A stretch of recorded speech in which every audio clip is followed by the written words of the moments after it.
A questão 4 está falando o seguinte: uma locomotiva, está aqui, puxa 3 vagões de carga com uma aceleração de 2 metros por segundo ao quadrado. Então, dessa vez, ele já dá para a gente a aceleração com que a locomotiva está aplicando sobre esses 3 vagões, e a aceleração vale 2 metros por segundo ao quadrado. Cada vagão tem 10 toneladas de massa, aí vamos ficar atentos a isso. Então, a massa de cada vagão é de 10 toneladas, e isso significa, então, tonelada para quilograma, uma tonelada equivale a 1.000 quilogramas.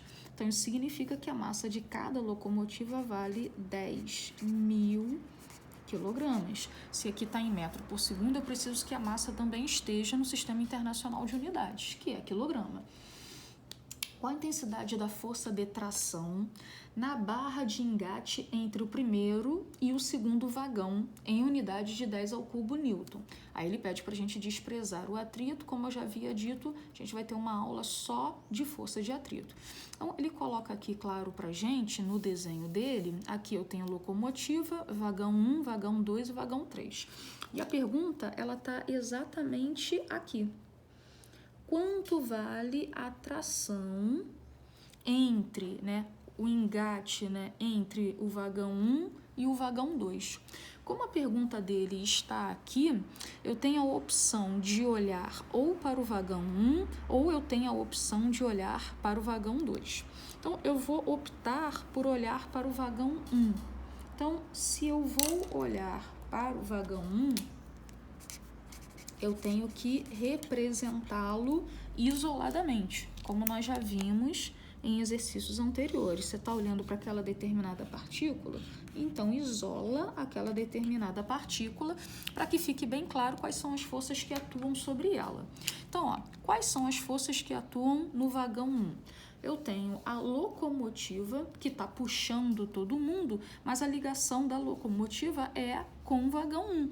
Então, o vagão 1 está sendo puxado pela locomotiva, vou botar aqui força L, e entre o vagão 1 e o vagão 2 existe uma barra de engate. Eu posso considerá-la, essa barra, como um fio esticado, como um fio tenso. Então, o vagão 1 também sofre uma força de tração, que é esse engate, que é esse fio que está ligando o vagão 1 ao vagão 2. Além dessas forças, que outras forças atuam sobre ele? O peso do vagão, e ele está apoiado nos trilhos, então esse vagão também sofre a força normal. Então, o primeiro passo foi a decomposição de forças. Esse vagão, ele está se deslocando, como o próprio exercício coloca para a gente, ele é puxado pela locomotiva, ele se desloca no eixo horizontal para a direita. Então, eu preciso cortar as forças que são perpendiculares a isso. Então, quem está fora? Normal está fora, peso está fora. Só ficam as forças que são paralelas ao movimento. E a força que a locomotiva faz, além de ser paralela, é a favor do movimento. Então, por isso, ela ganha sinal positivo. E a força de tração é paralela, porém contra o movimento, então por isso ela ganha sinal negativo. E nosso último passo é aplicar a segunda lei de Newton. Qual é a segunda lei? Força resultante é o produto da massa pela aceleração. Quem é a força resultante nesse sistema? Mais a força da locomotiva, menos a tração, que é exatamente o que me interessa, e isso é igual. Eu olhei para o vagão 1, então massa apenas do vagão 1 vezes a aceleração. E aí eu vou observar que isso aqui é o que eu preciso calcular. A massa do vagão 1 eu tenho, a massa de todos os vagões vale 10 toneladas, e a aceleração do sistema eu também tenho, o exercício me deu, vale 2. Então, nesse momento, eu encontro um problema. E qual é o meu problema? Eu não sei quanto está valendo a força que a locomotiva faz. Tá aqui. Então, isso daqui, nesse momento, tá travando para eu achar quanto que vale essa força de tração.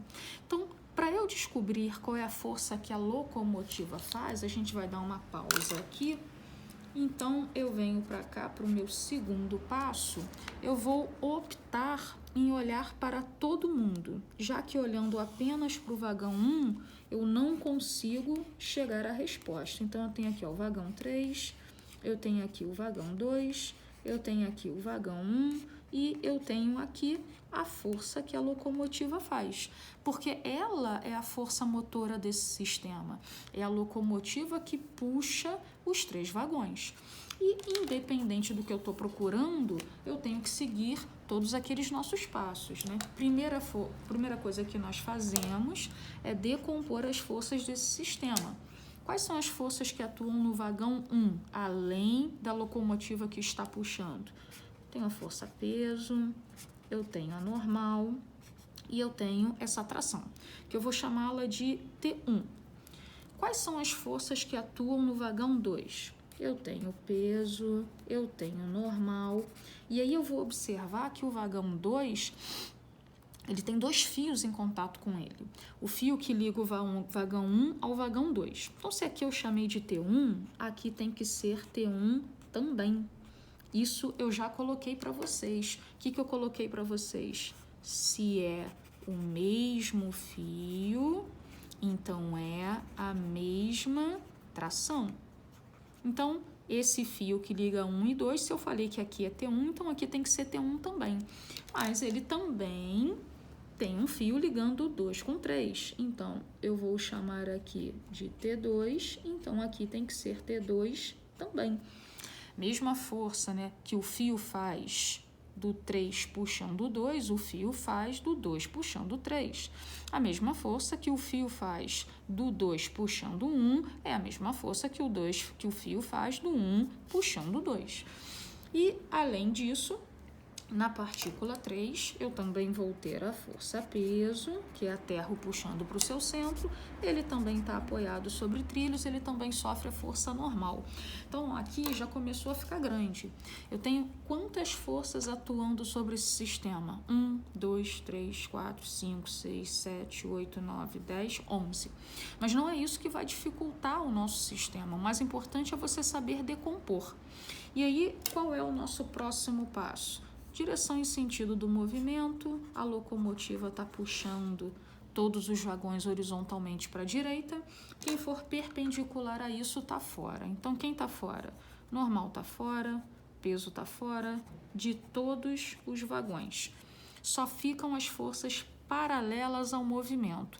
Todas essas aqui estão paralelas ao movimento. Todas ficam. Mas vamos aos nossos sinais. Quem tiver a favor, sinal positivo. Quem tiver contra, sinal negativo. Ó, a força que a locomotiva faz.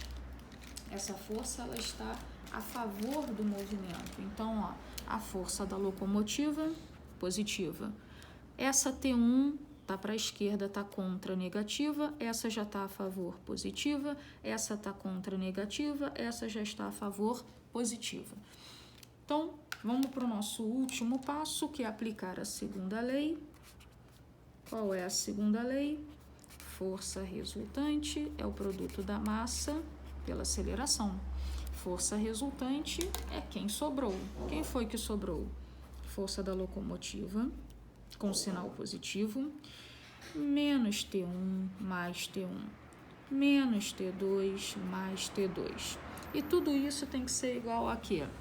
A massa. Massa de quem? Eu não olhei para todo mundo? Então, massa de todo mundo. Vagão 1, vagão 2, vagão 3, vezes a aceleração. Como já esperado, o que vai acontecer com essas trações aqui? Toda vez que eu olho para o sistema todo, as trações se anulam. Então, esse morreu com esse morreu com esse. Então, ficou. Força da locomotiva é igual. A massa dos vagões é igual, todas elas valem 10 toneladas, então vai ficar 10 mais 10 mais 10, 30, vezes 10 ao cubo, porque eu tenho que botar isso em quilograma, vezes a aceleração, que vale quanto? 2, foi o exercício que me deu isso. Então, a força que a locomotiva faz vale 60 vezes 10 ao cubo newtons. Agora, eu vou voltar lá para onde o exercício de fato me fez a pergunta. Já achei a força que a locomotiva faz, 60 vezes 10 ao cubo, menos tração, que é o que eu quero, e ó, pelo meu desenho aqui de baixo, eu tinha chamado essa tração de quê? T1, vou chamar ela aqui de T1 também. Então, ó, menos T1 é igual, só que agora eu olhei só para o vagão 1. Então, a massa só do vagão 1, que é de 10 toneladas, vezes a aceleração, que vale 2. Então, menos T1 vai ser igual a 20 vezes 10 ao cubo, esse 60 vai passar para lá, menos 60 vezes 10 ao cubo, então menos T1 vale 20 menos 60, menos 40 vezes 10 ao cubo, então T1 vale 40 vezes 10 ao cubo newtons.